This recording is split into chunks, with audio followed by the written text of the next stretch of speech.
Leipzig University, Germany, 1879. Professor Wilhelm Wundt experiments on the human senses. Wundt declares man's thoughts, personality, and behavior are nothing more than chemical reactions in the brain. Wundt became frustrated with his inability to change behavior because he was dealing with the original, psychology. That's the psyche, that's the soul. He created a new science, which was based on man being an animal without a soul, to be trained.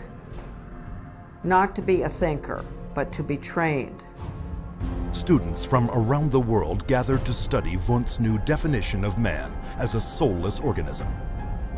The spirit of the age was summed up by German philosopher Friedrich Nietzsche. Gott ist tot. Gott bleibt tot. Und wir haben ihn getötet. Following Wundt's theory, a Russian, Ivan Pavlov, conducted animal experiments seeking methods to modify behavior. Pavlov studied Wilhelm Wundt in Leipzig, Germany, in the late 1800s, and he experimented with dogs with electrodes and stimulus response, denying privileges to denying rewards. And he noticed that when you brought out some food in front of animals, dogs in particular, that they would begin to salivate. So he'd ring the bell at the same time that he brought the food out, and then eventually, instead of bringing the food out, he just rang the bell, and of course the dogs got all excited. He called that a conditioned reflex. Pavlov's first human subjects were children. He punched holes in their cheeks to collect and measure their saliva. Pavlovian conditioning became one of the major foundations of a lot of behavioral science research in the 20th century. The idea that behavior could be controlled through repetitive conditioning became known as behaviorism. The behaviorists believed that all children are animals and can be trained as animals. This was the view of behaviorists. As a matter of fact, John Watson, the most famous of the behaviorists, says that you have to treat human beings or look at human beings the way you would look at the ox you slaughter. See, the behavior is not interested in what's up in your head or your soul because they don't believe there is a soul. Watson's successor, Harvard psychologist B.F. Skinner, believed all behavior could be manipulated to suit whatever ends the behavioral psychologist was seeking.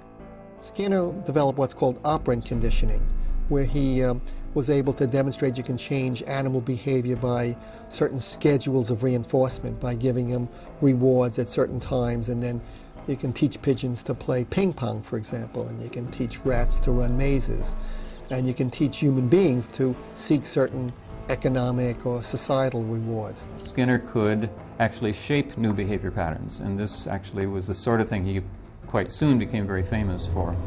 Perhaps his most notorious experiment was the Skinner box.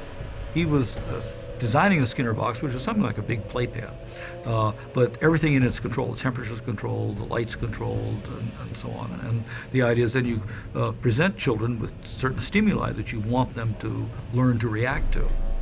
For nearly a year, Skinner isolated his daughter in a box similar to those he built for rats. The child was stimulated and had to respond in a certain way, like a chicken or a rat in a cage, because they firmly believe that children are animals. If you believe, though, that a child is a human being, you can't train him like a rat. Today, about $40 million a year in taxpayer money is paid out by the United States National Institute of Mental Health for behavioral psychology research, a total of $20 billion for all research since 1948. With these funds, psychiatrists apply the same conditioning techniques developed by Pavlov, Watson, and Skinner. Case in point, a juvenile detention center where children are hooked up to batteries delivering peak values of up to 270 volts and shocked in a procedure called aversion therapy. Antoine was having a number of problems because he was up at a center that was shocking him every time he did anything. There was a button on a little, almost like a TV remote, that would be used and pushed. They will get an additional shock for trying to remove the electrode. So they're expected to sit there and let this electricity pass through their skin without trying to remove it. If they yell in anticipation of the shock, they will shock the student an additional time for yell. The cost to send a student to Judge Rottenberg from New York is about $214,000 per student. These students are tortured.